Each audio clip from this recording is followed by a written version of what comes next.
الذين أسرفوا على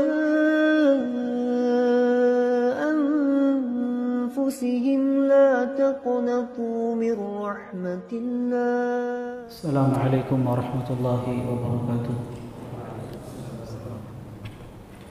الحمد لله الكريم المنان ذي الفضل والإحسان الذي هدانا للإيمان، والصلاة والسلام على نبينا محمد النبي العدنان وعلى آله وصحبه ومن تبعهم بإحسان إلى يوم الدين. يا أيها الذين آمنوا اتقوا الله حق تقاته ولا تموتن إلا وأنتم مسلمون. أما بعد، فإن أصدق الحديث كتاب الله، وخير هدي محمد صلى الله عليه وسلم، وشر الأمور محدثاتها، فإن كل محدثة بدعة وكل بدعة ضلالة وكل ضلالة في النار. Ma'asyiral muslimin, jemaah sekalian, ikhwani wa akhwati fillah, hafizani wa hafizakumullah. Insyaallah kita akan melanjutkan kajian rutin kita dari pembahasan kitab Al-Jadid fi Syarih Kitab Tauhid karya Syekh Sulaiman Al-Qur'awi rahimahullahu taala. Dan kita masuk bab yang ke-39.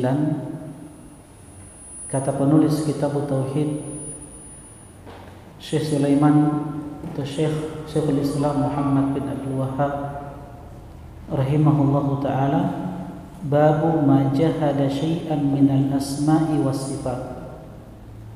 Bab tentang orang yang mengingkari sebagian nama-nama dan sifat-sifat Allah Subhanahu wa taala. Dan kita tahu bersama tema tentang tauhid ini lebih banyak membahas tentang uluhiyah Allah Subhanahu wa taala. Dan kita tahu bersama bahwasanya tauhid itu dibagi oleh para ulama menjadi 3. Yang pertama tauhidul rububiyah, tauhidul uluhiyah, dan tauhid asma wa sifat. Di bab-bab sebelumnya kita telah membahas tentang rububiyah Allah, tentang uluhiyah Allah Subhanahu wa taala. Rububiyah adalah mengesahkan Allah Subhanahu wa taala dari sisi perbuatan-perbuatannya, yaitu mengimani bahwa Dia Allah Subhanahu wa taala satu-satunya pencipta, Dia yang mengatur alam semesta, Dia memberikan rezeki, Dia yang menghidupkan dan mematikan makhluknya. Adapun tauhid uluhiyah, yaitu mengesahkan Allah Subhanahu wa taala di dalam ibadah, yaitu mengimani bahwa Allah Subhanahu wa taala satu-satunya zat yang berhak untuk diberikan semua bentuk-bentuk ibadah, baik itu ibadah yang sifatnya zahir ataupun ibadah yang sifatnya batiniyah. Adapun yang ketiga tauhid asma wa sifat, mengesahkan Allah Subhanahu wa taala pada nama-nama dan sifat-sifat Allah Subhanahu wa taala. Inilah yang kita akan bahas pada bab yang ke-39 ini. Jemaah sekalian, ikhwani wa akhwati fillah, hafizani wa hafizakumullah. Kalau kita membuka Al-Qur'an, kita akan dapati Allah Subhanahu wa taala telah mengenalkan dirinya melalui Asmaul Husna. Dan itu kita akan dapati di dalam Al-Quran, di dalam ayat-ayatnya. Baik kita akan temukan 1 ayat, 2 atau lebih yang menyebutkan tentang Allah Subhanahu wa taala melalui Asmaul Husna, nama-nama dan sifat-sifat Allah Subhanahu wa taala. Allah Jalla wa Ala berfirman dalam surat Al-A'raf ayat yang ke-180, walillahil asmaul husna fad'uuhu biha. Dan Dia Allah Subhanahu wa taala yang memiliki nama-nama dan sifat-sifat yang mulia. Fad'uuhu biha. Dan hendaklah kalian berdoa meminta kepada Allah Subhanahu wa taala dengan nama-nama tersebut. Makanya datang di dalam sebuah hadis yang sahih dari sahabat Anas bin Malik radhiyallahu taala anhu, ketika beliau bersama Rasulullah sallallahu alaihi wasallam di Masjid Nabawi, maka ada seseorang yang sholat, seraya di dalam sholatnya orang tersebut membaca sebuah kalimat atau sebuah doa, Allahumma inni as'aluka bi anna lakal hamdu la ilaha illa anta wahdak la syarika lak al-mannan badi'us samawati wal ard ya dzal jalali wal ikram ya hayyu ya qayyum. Ya Allah, sesungguhnya aku memohon kepadamu bahwasanya sesungguhnya segala pujian hanya milik-Mu. Tidak ada sesembahan yang berhak untuk diibadahi kecuali Engkau, la syarika lak, tidak ada sekutu bagimu. Al-Mannan, Engkau pemberi nikmat. Badi'us samawati wal ard, Engkau yang menciptakan langit dan bumi. Ya dzal jalali wal ikram, Engkau zat pemilik kemuliaan dan keagungan. Ya hayyu ya qayyum, Engkau zat yang maha hidup dan zat yang maha berdiri sendiri. Ketika orang ini mengucapkan kalimat-kalimat ini, maka Rasulullah sallallahu alaihi wasallam ketika mendengarkan doa ini, beliau sallallahu alaihi wasallam mengatakan, laqad da'allaha bismihil azim. Sungguh orang ini telah berdoa kepada Allah dengan menyebutkan nama Allah yang agung, alladzi idza du'iya bihi ajab wa idza su'ila bihi a'ta, yang dengan nama tersebut kalau dia meminta kepada Allah Subhanahu wa taala pasti dikabulkan, dan apabila dia bermohon meminta pasti akan diberikan oleh Allah Subhanahu wa taala. Oleh karena itu, teman-teman sekalian, hafizani wa hafizakumullah, mengenal dan memahami dengan benar Asmaul Husna, nama-nama dan sifat-sifat Allah Subhanahu wa taala yang mulia ini adalah perkara yang penting di dalam agama kita. Penulis kitab Syekhul Islam Muhammad bin Abdul Wahhab rahimahullahu taala membawakan bab ini menunjukkan kepada kita bahwa ada kelompok, ada orang-orang yang mengingkari, bahkan mungkin ada yang menyelewengkan nama-nama dan sifat-sifat Allah Subhanahu wa ta'ala. Sekali lagi, teman-teman sekalian rahimani wa rahimakumullah, tauhid adalah perkara yang penting untuk kita ketahui. Dan ulama sekali lagi membagi tauhid menjadi 3 bagian. Tauhid rububiyah, uluhiyah, asma dan sifat. Walaupun sebagian orang mengatakan pembagian ini adalah pembagian yang bid'ah. Kenapa? Ya karena mereka tidak memahami pembagian ini. Kalau kita melihat dalil-dalil yang ada, maka pembagian ini sangat-sangat diperlukan oleh kaum muslimin. Jadi ulama mereka menelaah, melihat dalil-dalil yang ada yang bersumber di dalam Al-Quran, di dalam hadis-hadis Rasulullah SAW, sehingga mereka membuat 3 pembagian ini tentang tauhid ar-rububiyah. Allah Subhanahu wa taala berfirman, "Wala in sa'altahum man khalaqas samawati wal ard la yaquluna Allah." Kalau engkau bertanya kepada mereka musyrikin Arab, siapa yang menciptakan langit dan bumi, sungguh mereka akan mengatakan Allah. Ini menunjukkan tentang tauhid rububiyah. Tauhid uluhiyah. Walaqad ba'atsna fi kulli ummatin rasula an i'budullaha wajtanibut taghut. Jadi Allah telah mengutus pada setiap umat itu seorang rasul. Seruan rasul ini apa? Beribadalah kalian kepada Allah. Murnikan ibadah hanya untuk Allah. Wajtanibut taghut, dan tinggalkan yang namanya taghut. Dan taghut telah kita definisikan pada pembahasan sebelumnya. Siapa yang masih ingat apa definisi taghut? Apa itu taghut? Ingat di bab sebelumnya, bab yang ke-38. Ma'ubida min dunillah. Jadi segala yang disembah selain Allah Subhanahu wa taala. Tauhid al-asma wa sifat.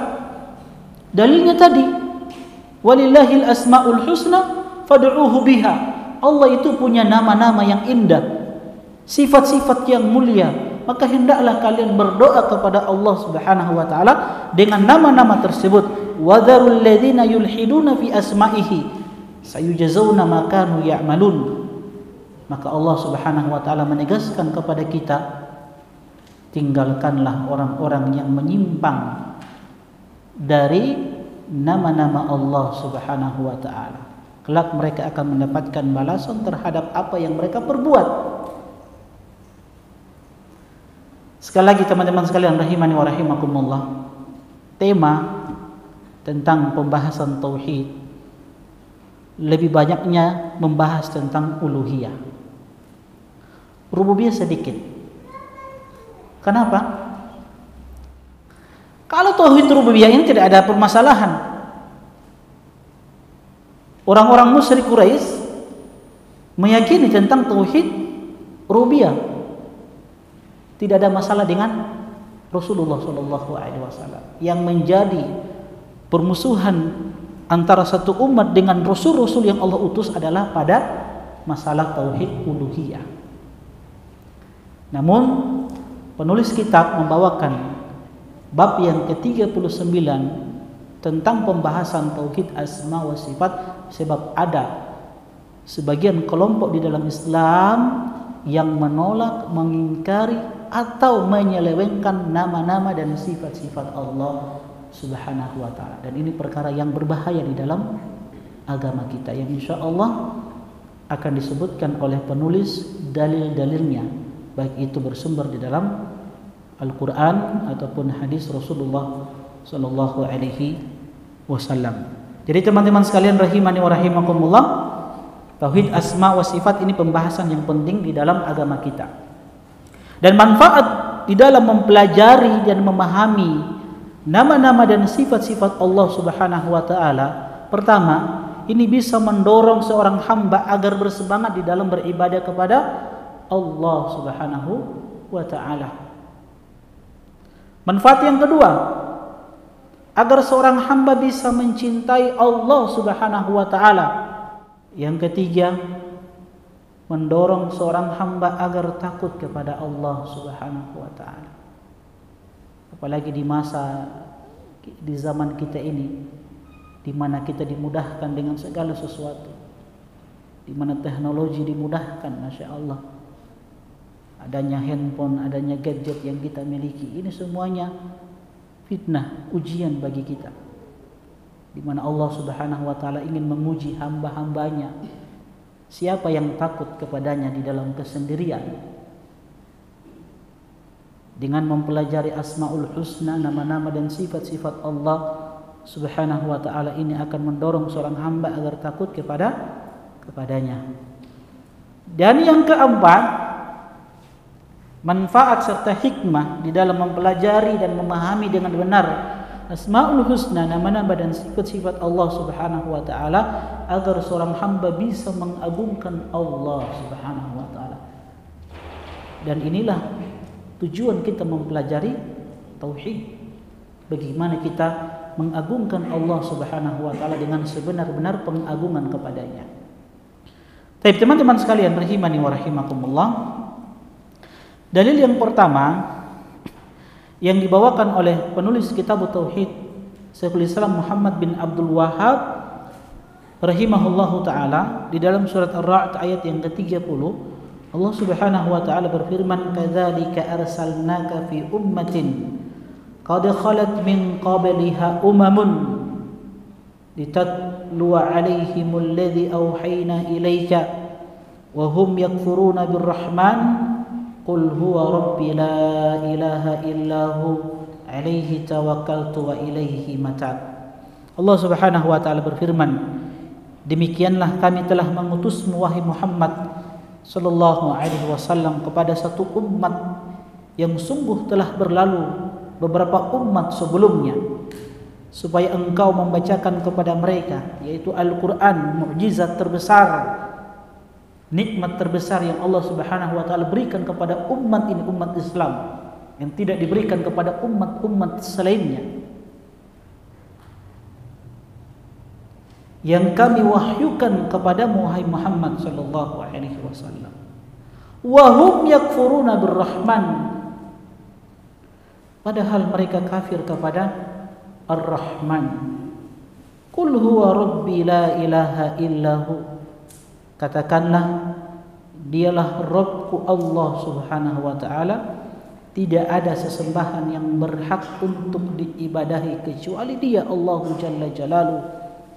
Alaihi tawakkaltu wa ilaihi matab, hanya kepadanya, kepada Allah Subhanahu wa taala aku bertawakal, dan hanya kepadanya, kepada Allah Subhanahu wa taala aku senantiasa bertobat.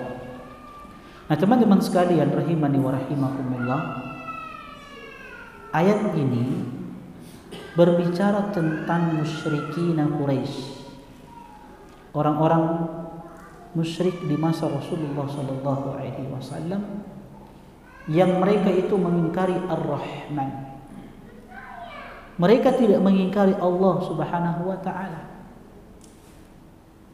Mereka bukan orang-orang ateis, orang-orang yang menafikan dan mengingkari keberadaan Allah Subhanahu wa taala, tidak. Tapi mereka mengingkari Ar-Rahman, salah satu nama dari nama-nama Allah Subhanahu wa taala. Kenapa kita katakan orang-orang musyrik Quraisy tidak mengingkari keberadaan Allah Subhanahu wa taala? Karena nenek moyang mereka Ibrahim alaihissalam adalah nabi yang mereka ikuti. Makanya kebanyakan nama-nama orang Arab dulu Abdullah, hamba Allah Subhanahu wa taala kan? Di antaranya bapaknya siapa? Rasulullah sallallahu alaihi wasallam, Abdullah.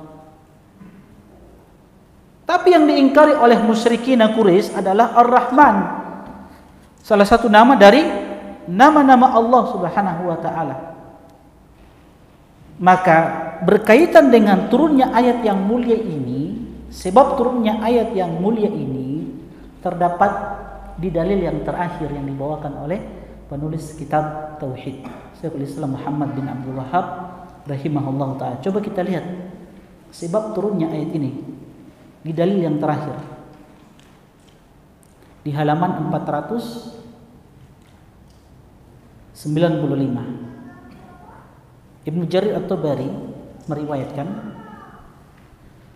walamma sami'a Quraisyun Rasulullah sallallahu alaihi wasallam yadhkurur Rahman,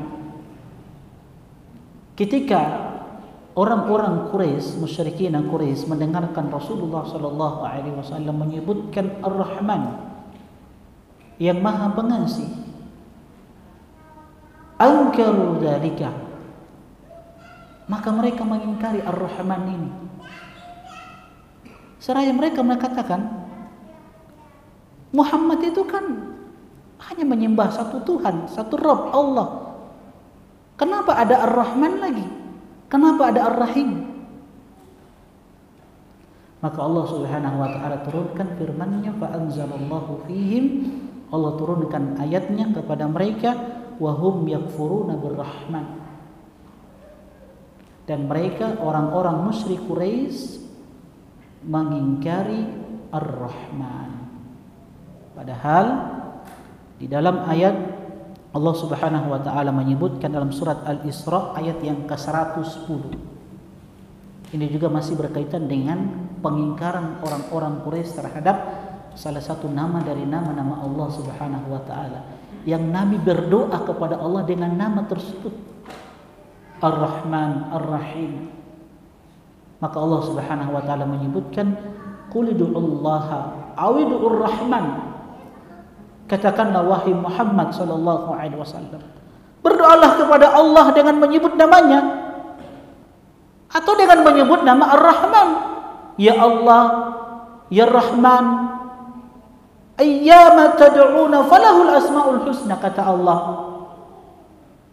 Dengan nama Allah nama Ar-Rahim yang kalian memanggil, berdoa kepadanya, itu sesuatu yang tidak dipermasalahkan. Falahul asmaul husna, sebab dia Allah Subhanahu wa taala memiliki asmaul husna, nama-nama dan sifat-sifat yang mulia. Di dalam ayat yang lain, ketika Allah menyebutkan tentang pengingkaran orang-orang Quraisy terhadap salah satu nama dari nama-nama Allah, wa idza qila lahum usjudu lirrahman, apabila dikatakan kepada mereka orang-orang Quraisy, beribadalah kalian kepada Ar-Rahman, qalu wa mar-Rahman, mereka mengatakan, siapa Ar-Rahman itu? Baik, teman-teman sekalian rahimani wa rahimakumullah,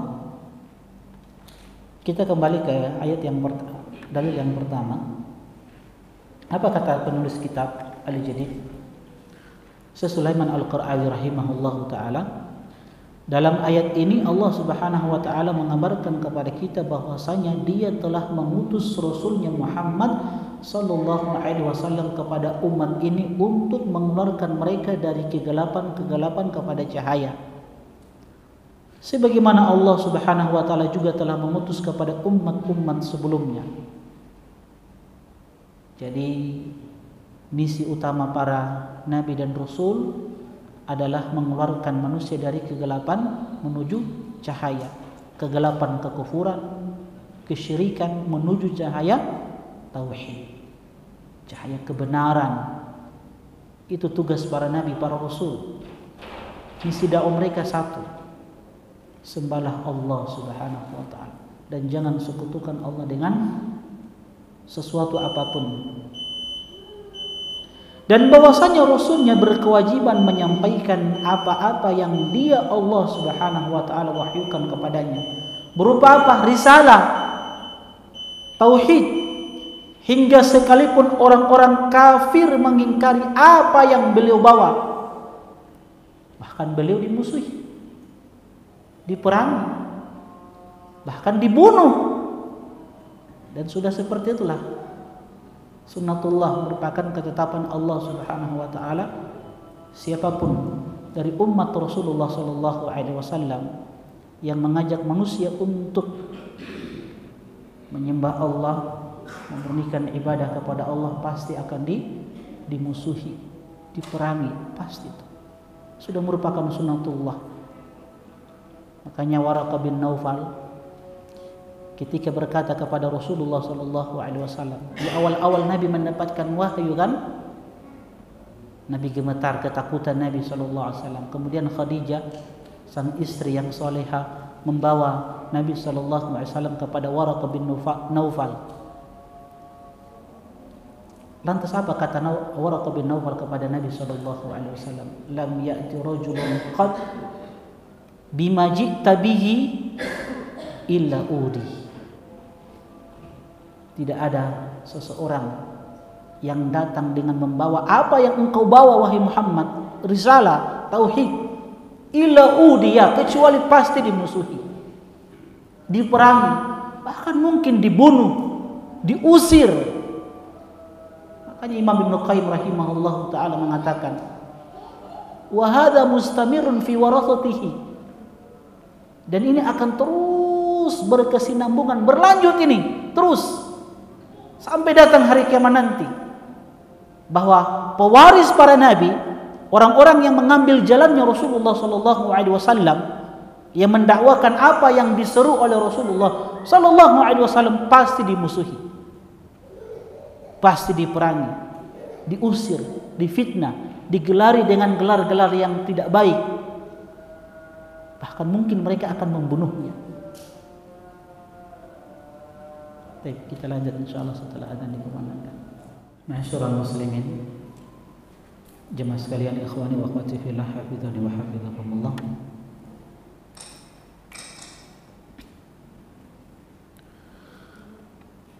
Penulis kitab mengatakan,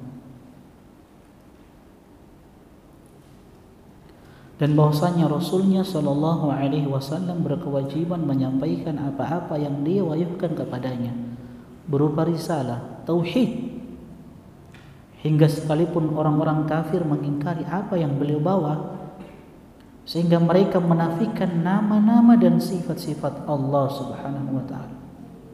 Dan juga beliau berkewajiban untuk terus mengumumkan tauhid dengan bersandar kepada Allah dalam segala urusan beliau, sembari kembali kepada Rabb-Nya dalam setiap apa yang menjadi beban perasaan beliau. Ini sebuah kewajiban yang diwajibkan oleh Allah Subhanahu wa taala kepada beliau sallallahu alaihi wasallam untuk senantiasa menyampaikan tauhid. Salah satunya yang kita bahas ini tentang tauhid asma wa sifat. Sehingga faedah yang bisa kita petik teman-teman sekalian, pertama apa? Mengingkari sebagian dari nama-nama dan sifat-sifat Allah adalah suatu kekufuran. Nah, oleh karena itu, agar kita tidak menyimpang di dalam memahami asma wa sifat, nama-nama dan sifat-sifat Allah, kita perlu tahu dulu apa itu asma wa sifat. Syekhul Islam Ibnu Taimiyah rahimahullah taala pernah mengatakan berkaitan dengan al-asma wa sifat, nama-nama dan sifat-sifat Allah Subhanahu wa taala. Beliau katakan, "Wa minal imani billahi al-imanu bima wasafa bihi nafsahu fi kitabihi wa bima wasafahu bihi rasuluhu sallallahu alaihi wasallam min ghairi tahrifin wala ta'tilin wa min ghairi takyifin wala tamthilin." Kata Syekhul Islam Ibnu Taimiyah rahimahullahu taala, dan termasuk iman kita kepada Allah Subhanahu wa taala, beriman kepada sifat-sifat Allah yang Allah Subhanahu wa taala sifati dirinya di dalam kitabnya, di dalam Al-Quran. Tadi yang saya sebutkan, Allah telah memperkenalkan dirinya di dalam Al-Quran melalui apa? Asmaul Husna, yang dengannya seorang hamba bisa cinta kepada Allah, bisa takut kepada Allah, bisa bersemangat kepada Allah. Dan apa yang Rasulnya sallallahu alaihi wasallam sifati di dalam hadis-hadisnya sallallahu alaihi wasallam, min ghairi tahrifin, tanpa merubah, menyelewengkan makna dan lafaz, wala ta'til, tanpa mengingkari, menolak, wa min ghairi takyifin, tanpa membagaimanakan, wala tamthil, dan tanpa menyerupakan Allah Subhanahu wa taala. Jadi teman-teman sekalian rahimani wa rahimakumullah, dari ucapan ini bisa kita katakan tauhid asma wa sifat adalah mengimani dan menetapkan apa-apa yang ditetapkan oleh Allah di dalam kitabnya tentang dirinya, dan apa yang ditetapkan oleh Rasulnya sallallahu alaihi wasallam. Sehingga seorang hamba mukmin mukminah harus mengimani dan menetapkan segala sesuatu yang Allah tetapkan tentang dirinya, tentang nama-namanya, sifat-sifatnya, dan apa yang ditetapkan oleh Rasulnya sallallahu alaihi wasallam. Sehingganya seorang yang beriman tidak boleh sembarangan menetapkan sesuatu tentang Allah Subhanahu wa taala, memberikan nama kepada Allah dari apa yang tidak ditetapkan oleh Allah dan Rasulnya sallallahu alaihi wasallam. Paham antum? Paham ya? Kita tetapkan apa yang ditetapkan oleh Allah Subhanahu wa taala dari sifat-sifatnya. Sifat dzatiyah, sifat fi'liyah. Kan sifat Allah itu kan ada dua. Ada yang namanya sifat apa? Dzatiyah. Apa itu sifat dzatiyah? Sifat dzatiyah itu adalah hiya allati lam yazal wa la yazalu muttasifan biha. Sifat-sifat yang tidak bisa terpisah dengan zat Allah Subhanahu wa taala. Artinya senantiasa dan selamanya Allah Subhanahu wa taala bersifat dengan sifat-sifat tersebut. Seperti apa? Sifat maha hidup. Ya, apalagi dia Allah Subhanahu wa taala maha berilmu, dia Al-Qadir, maha mampu. Al-Hakim, Maha bijaksana, Maha hikmah. Dia Allah Subhanahu wa taala yang memiliki kedua tangannya yang telah dikabarkan di dalam Al-Qur'an. Dia Allah Subhanahu wa taala yang memiliki wajah, dua mata dan semisalnya yang telah dikabarkan di dalam Al-Qur'an. Contoh ketika Allah Subhanahu wa taala mengabarkan tentang sifatnya, ya, bahwa dia Allah Subhanahu wa taala memiliki apa? Kedua tangan. Qala ya iblis ma mana'aka ala tasjuda lima khalaqtu biyadai. Allah berfirman kepada iblis, wahai iblis, ma mana'aka, apa yang mendorongmu, apa yang menghalangimu, antas juda, untuk sujud lima khalaqtu biyadaya, untuk sujud kepada Adam yang telah aku ciptakan dengan kedua tanganku. Kita harus tetapkan bahwa Allah Subhanahu wa taala memiliki kedua tangan. Nanti kalau kita tetapkan ini, nanti kalau mau selamat ada metode yang kita akan terapkan nanti. Yang tadi kita sebutkan min ghairu tahrif, apalagi tadi ta'til, takyif, kemudian tamtsil. Ketika kita menetapkan bahwasanya Allah Subhanahu wa taala memiliki kedua tangan, maka kedua tangan Allah Subhanahu wa taala itu sesuai dengan kebesaran dan keagungan Allah Subhanahu wa taala, tidak serupa dengan makhluknya. Ketika Allah mengabarkan bahwa Allah memiliki wajah, kullu man 'alaiha fan wa yabqa wajhu rabbika dzul jalali wal ikram. Semua yang ada di alam semesta ini akan binasa, akan hancur. Wa yabqa wajhu rabbika dzul jalali wal ikram. Dalam surat apa itu?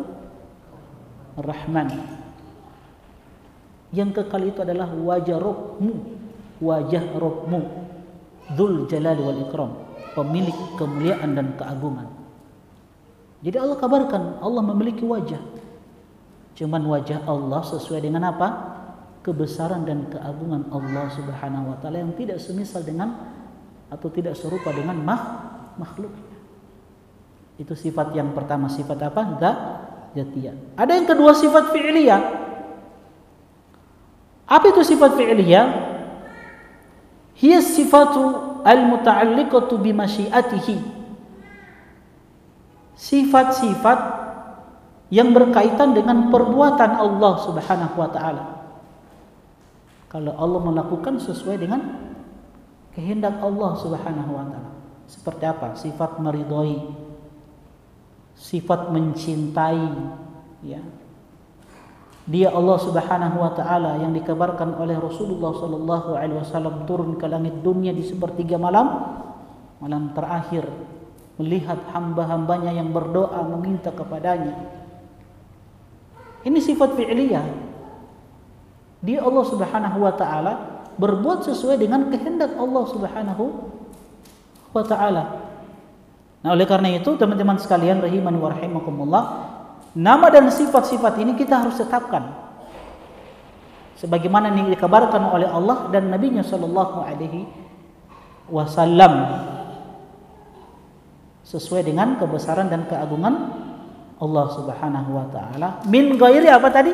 Tahrif, tanpa merubah atau tanpa menyelewengkan makna dan lafaz. Karena perubahan atau penyelewengan itu ada dua.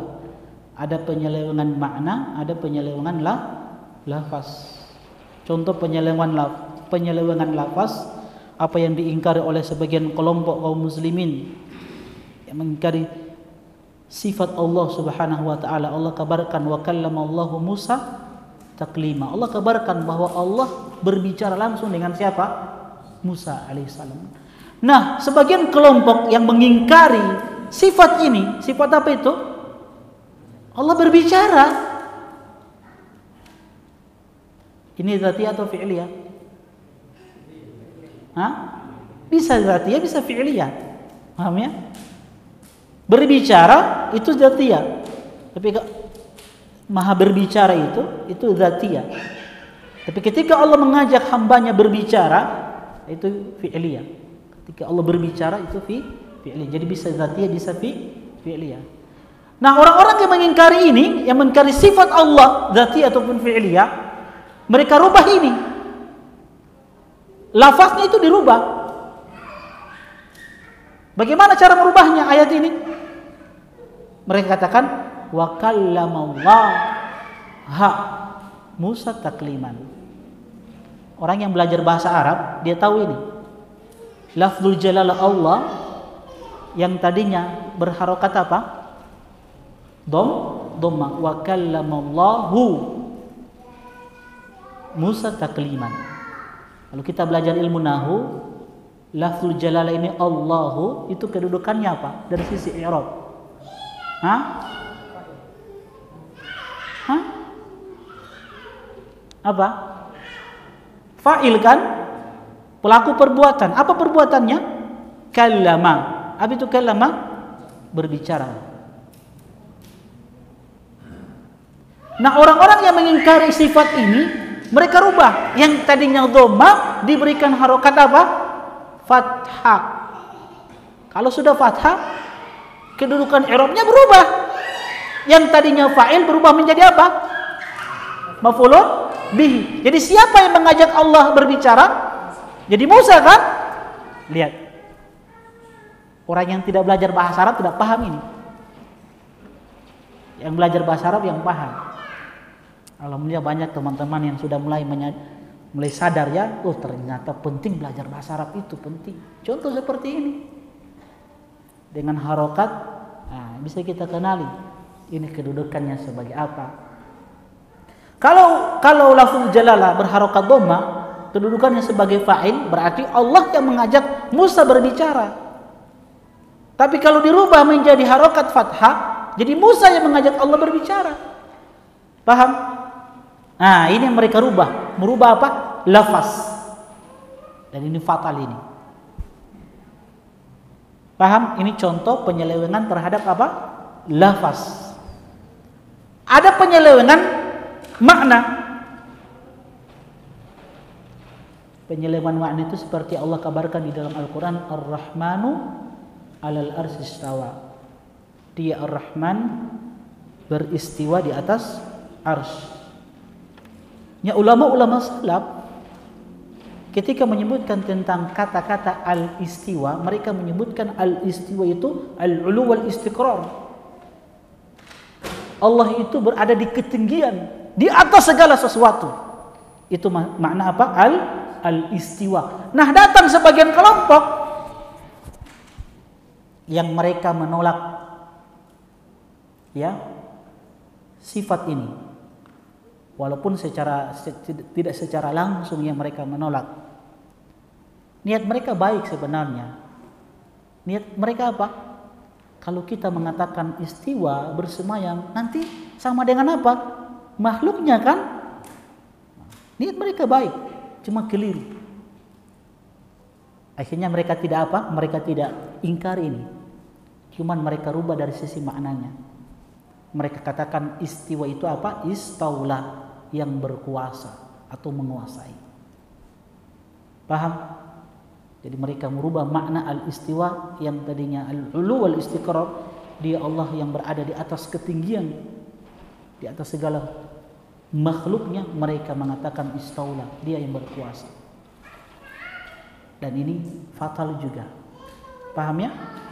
Akidah Ahlus Sunnah wal Jamaah, dan ini akidah salaf meyakini Ar-Rahmanu alal arsy istawa. Ar-Rahman dia Allah yang beristiwa di atas ars, maksudnya berada di ketinggian di atas segala sesuatu, di atas makhluknya.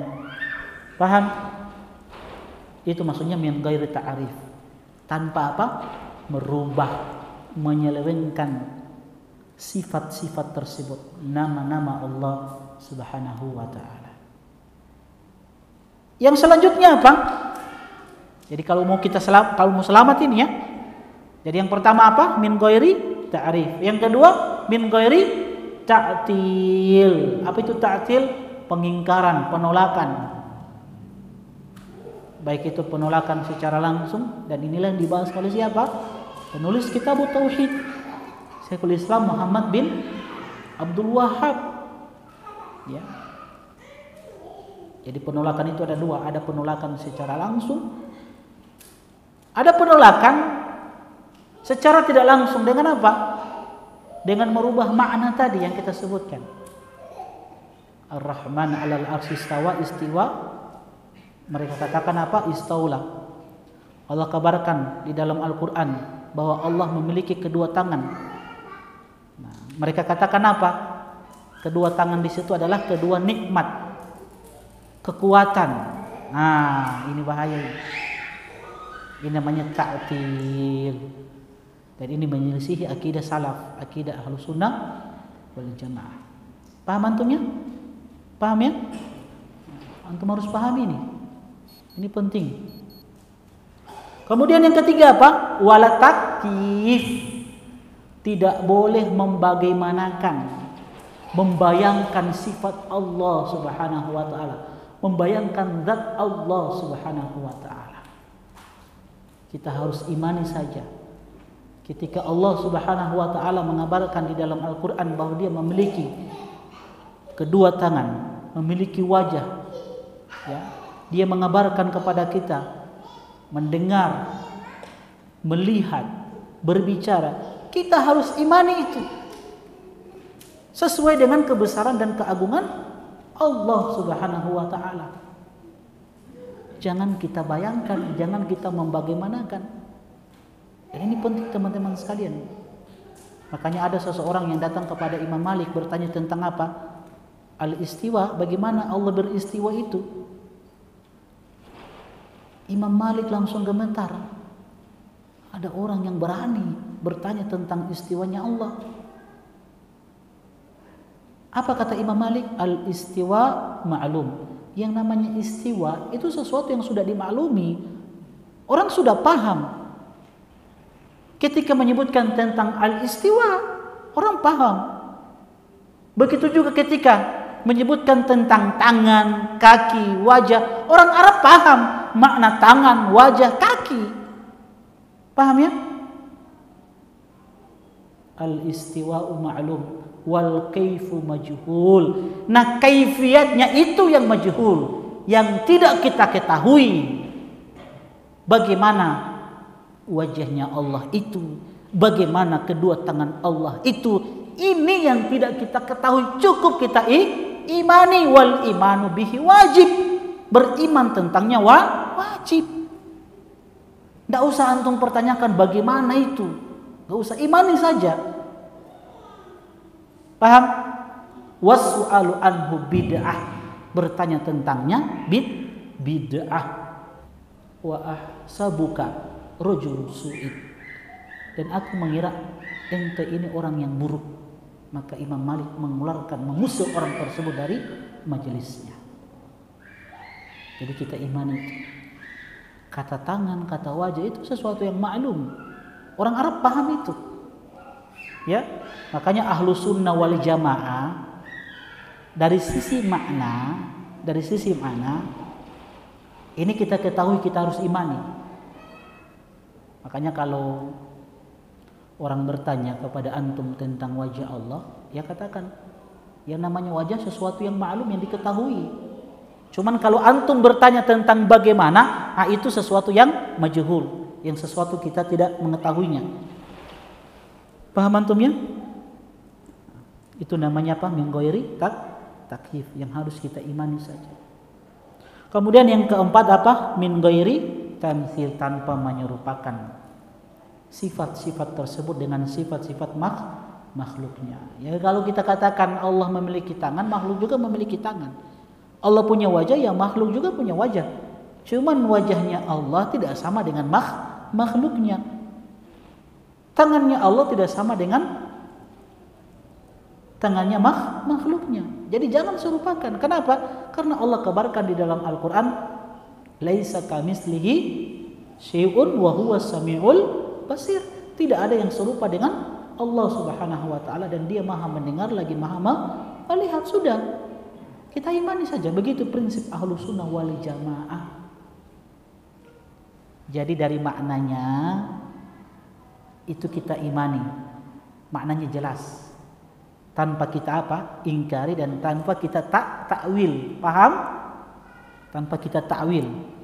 Adapun takyif, kaifiyahnya itu yang kita tafwid. Kita serahkan kepada Allah Subhanahu wa taala. Jangan seperti madhab tafwid, ya, kelompok yang mereka mentafwid makna dan kaifiyahnya hanya kepada Allah Subhanahu wa taala. Itu menyimpang. Ahlussunnah tidak. Maknanya jelas kita imani. Paham? Ketika Allah kabarkan tentang wajahnya, tangannya, kita imani makna itu.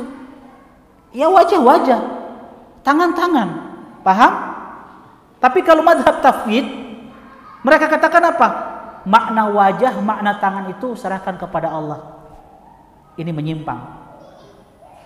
Paham? Kita Ahlussunnah yang kita tafwid itu hanya apa? Kaifiyah. Bagaimananya itu yang kita serahkan hanya kepada Allah. Paham antum? Jadi bukan menyerahkan makna dan kaifiyahnya, tapi yang kita serahkan itu kaifiyahnya. Bagaimananya itu yang kita tidak ketahui. Antum paham ini? Paham ya? Jadi begini kalau antum mau selamat, cara mengimani asma wa sifat. Apa itu? Isbatu, menetapkan apa yang Allah tetapkan di dalam Al-Quran dan apa yang Nabi-Nya tetapkan di dalam hadisnya. Sesuai dengan kebesaran dan keagungan Allah. Tanpa apa? Tahrif, merubah. Kedua apa? Ta'til, menolak. Kalau tahrif ada dua kan? Tahrif apa? Lafaz dan tahrif makna. Kalau ta'til, penolakan, pengingkaran secara langsung atau pengingkaran secara tidak langsung. Pengingkaran secara tidak langsung itu apa? Takwil. Dia mentakwil makna. Paham? Yang ketiga apa? Takyif, tanpa membagaimanakan, membayangkan. Kemudian yang keempat apa? Wala tamthil, tanpa menyerupakan sifat-sifat Allah dengan sifat makhluknya. Paham antum? Baik. Yang kedua, kita percepat. Ayat ini menetapkan salah satu nama di antara nama-nama Allah Subhanahu wa taala Ar-Rahman, yang Maha Pengasih, yang mengandung sifat rahmah, yang layak dengan keagungannya. Yang ketiga, wajibnya bertawakal kepada Allah Subhanahu wa taala dan tidak kepada selain Allah Subhanahu wa taala. Keempat, wajibnya bertaubat kepada Allah dan tidak kepada selainnya. Yang kelima, ayat ini menjelaskan bahwa setiap tawakal dan taubat adalah termasuk jenis ibadah. Apa hubungan ayat ini dengan judul bab? Hubungannya adalah karena ayat ini menunjukkan bahwa mengingkari sesuatu dari nama-nama dan sifat Allah adalah satu kekufuran. Bahaya. Dan itu menafikan tauhid asma wa sifat. Dalil yang kedua, kita percepat ya. Di dalam Sahih Bukhari disebutkan Ali radhiyallahu taala anhu berkata, berarti ini apa? Athar. Haditsun nasa bima ya'rifun aturiduna an yukadzdzaballahu wa rasuluh. Kata Ali bin Abi Thalib, sampaikanlah kepada manusia dengan apa-apa yang mereka pahami. Apakah kalian ingin Allah dan Rasulnya Sallallahu Alaihi Wasallam didustakan?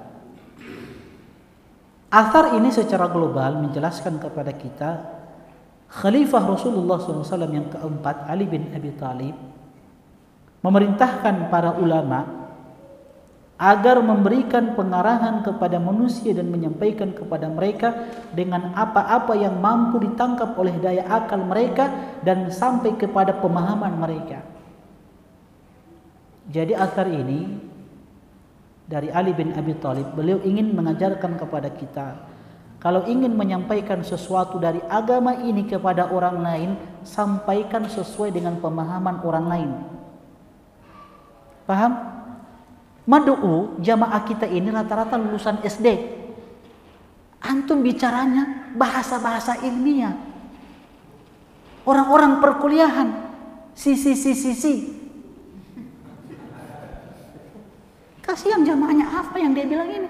Akhirnya apa? Jangan sampai apa yang antum sampaikan disalahpahami oleh mereka sehingga apa? Allah dan Rasulnya didustakan. Jangan sampai itu jadi fitnah. Paham antum ya? Makanya beliau katakan haditsun nas bima ya'rifun. Tapi kalau begitu apa kaitannya dengan pembahasan ini? Tauhid asma wa sifat. Kalau antum ingin menjelaskan tauhid asma wa sifat, jelaskan dengan gamblang, secara global, yang mudah dipahami oleh manusia. Ya, kalau antum ingin detail pembahasan asma wa sifat, ya rujuk saja ke kitab Akidah Wasitiyah. Itu terperinci dibahas tentang asma wa sifat. Tapi secara umum untuk orang awam antum jelaskan apa yang kita sampaikan tadi, bahwa tauhid asma wa sifat itu cukup kita tetapkan, kita imani apa yang Allah kabarkan di dalam Al-Quran dan apa yang dikabarkan oleh Rasulnya di dalam hadis-hadisnya, sesuai dengan kebesaran dan keagungan Allah. Paham antum? Tanpa apa? Merubah, menolak, membagaimanakan dan menyerupakan. Sudah selamat. Di antaranya adalah, jadi kata beliau apa di sini? Ali bin Abi Thalib memerintahkan para ulama untuk memberikan pengarahan kepada manusia, menyampaikan kepada mereka dengan apa yang ditangkap oleh daya akal mereka dan sampai kepada pemahaman mereka, dan jangan masuk kepada mereka dengan apa yang tidak mampu ditampung oleh benak mereka. Di antaranya adalah rincian-rincian di dalam masalah nama-nama dan sifat-sifat Allah. Makanya kita tidak jelaskan secara detail ini. Apalagi kalau kita bawakan syubhat-syubhatnya dari apa? Kelompok-kelompok yang menyimpan, musyabbiha, mu'tazilah. Lebih bingung lagi antum. Mungkin antum kena syubhatnya kan? Nah, lebih baik kita sampaikan prinsip Ahlus Sunnah yang berkaitan dengan tauhid asma wa sifat sebagaimana yang kita sebutkan tadi. Karena hal itu bisa menyebabkan mereka mengingkari sesuatu dari kitab Allah dan sunnah Rasulnya Sallallahu Alaihi Wasallam, sehingga mereka menjadi berdosa, bahkan mereka semua binasa dari arah yang tidak mereka sadari. Apa faedah bisa kita petik? Apa yang menyebabkan kepada yang haram, maka ia juga haram. 2, tidak boleh berbicara kepada orang-orang dengan apa-apa yang tidak mampu dipahami oleh daya akal mereka. Jadi ada pembahasan-pembahasan yang belum pantas kita sampaikan kepada sebagian orang. Contoh, antum mau belajar bahasa Arab. Antum mau belajar bahasa Arab ini sama sekali memang dari nol. Yang antum belum pernah mengenal yang namanya huruf hijaiyah. Antum mau belajar dari nol. Terus antum langsung belajar kitab Alfiyah Ibnu Malik. Langsung apa namanya? Muntaber. Apa itu muntaber? Mundur tanpa berita. So langsung bahas kitab yang besar. Belajar dulu yang dasar-dasar, ilmu nahwu untuk pemula. Yang dasar-dasar dulu. Langsung belajar Alfiyah Ibnu Malik, Tuhfatul Wasabiyah. Oh, Masya Allah, luar biasa. Belajar yang dasar-dasar.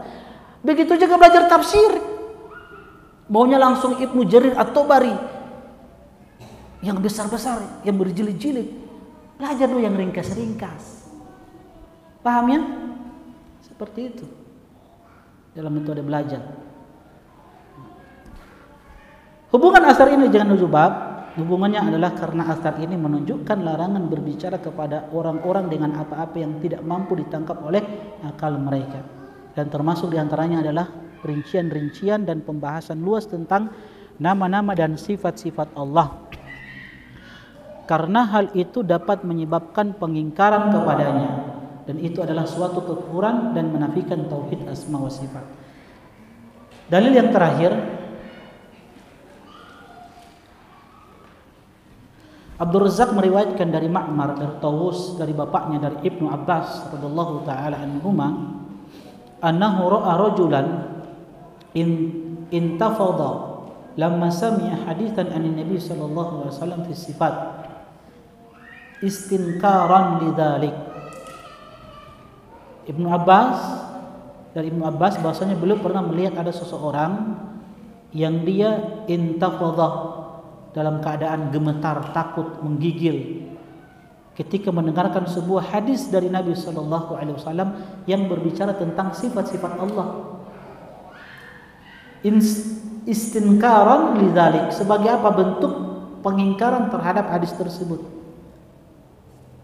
Maka beliau bersabda, beliau mengatakan, Ibnu Abbas mengatakan, ma faraqu haula, apa yang membuat mereka ketakutan ketika mendengarkan hadis yang berbicara tentang sifat-sifat Allah?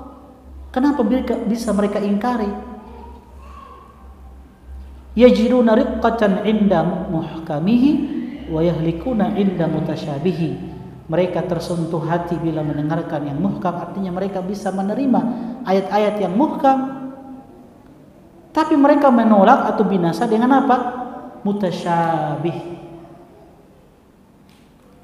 Di sini teman-teman sekalian rahimani wa rahimakumullah, Abdullah bin Abbas mengabarkan kepada kita bahwa beliau pernah melihat seseorang yang terperanjat dan ketakutan manakala mendengarkan hadis-hadis tentang sifat-sifat Allah. Dan Ibnu Abbas mengingkari perbuatan tersebut. Dia ketakutan karena dia ketakutan karena mengingkari hadis tersebut.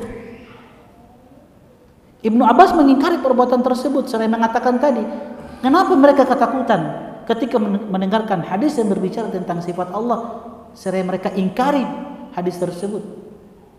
Dan ini menunjukkan pemahaman yang luar biasa dari Ibnu Abbas bahwa tauhid asma wa sifat perkara yang penting di dalam agama kita. Maka wajib melakukan pengingkaran terhadap kemungkaran. Kedua, wajib beriman kepada nama-nama dan sifat Allah.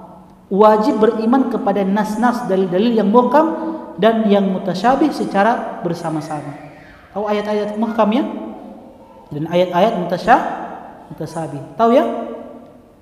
Ayat-ayat muhkam itu ayat-ayat yang maknanya itu jelas, tidak ada kesamaran padanya.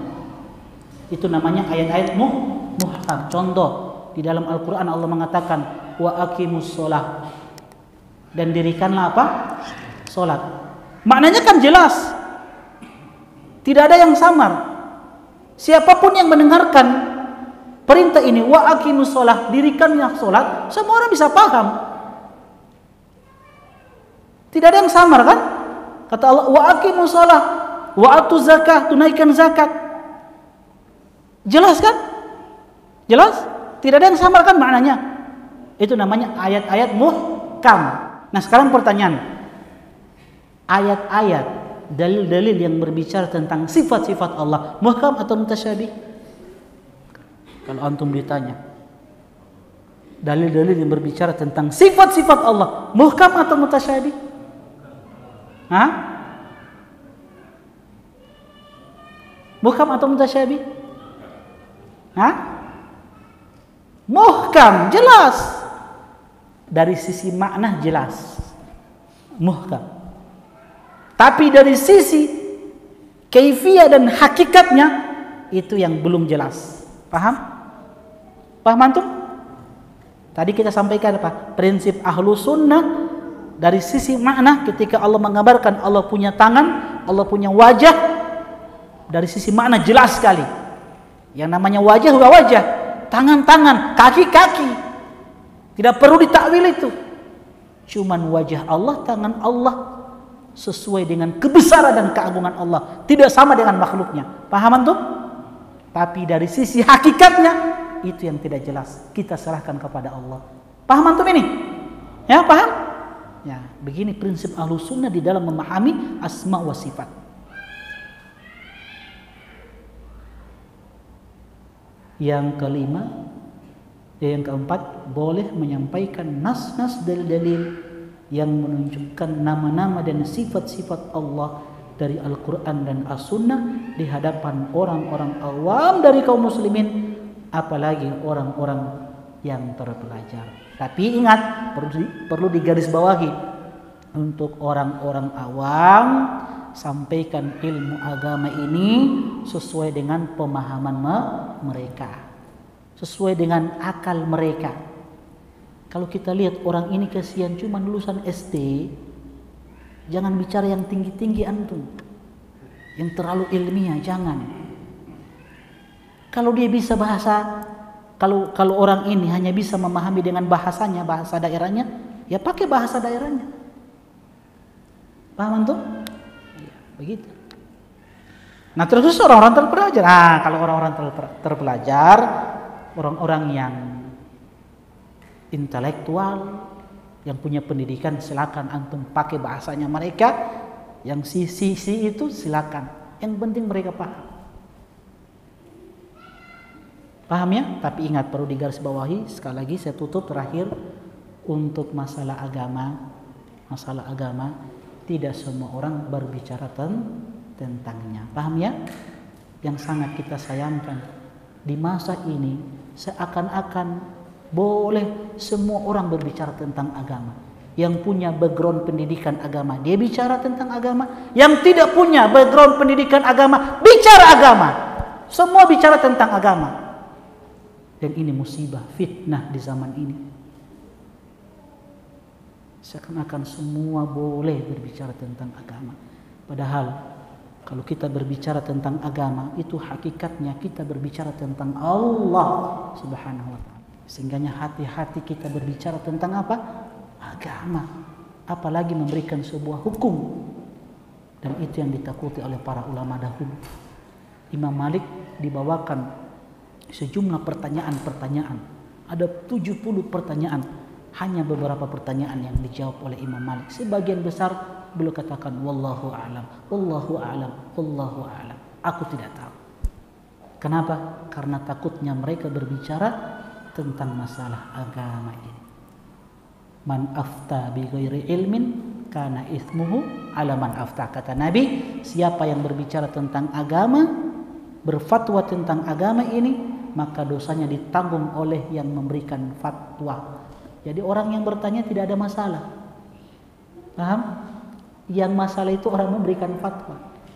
Jadi si penanya kalau dia mengamalkan sesuai fatwanya dan fatwanya itu salah, yang berdosa si pemberi fatwa.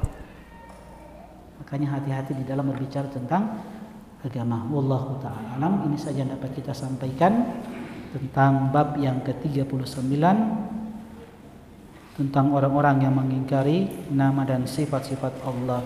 Insyaallah pada pertemuan selanjutnya kita masuk bab yang ke-40, berbicara tentang orang-orang yang mengingkari nikmat Allah Subhanahu wa taala. Kita tutup dengan doa kafaratul majelis. Subhanakallahumma bihamdik, asyhadu an la ilaha illa anta, astaghfiruka wa atubu ilaik. Assalamualaikum warahmatullahi wabarakatuh. يا عبادي الذين أسرفوا على أنفسهم لا تقنطوا من رحمة الله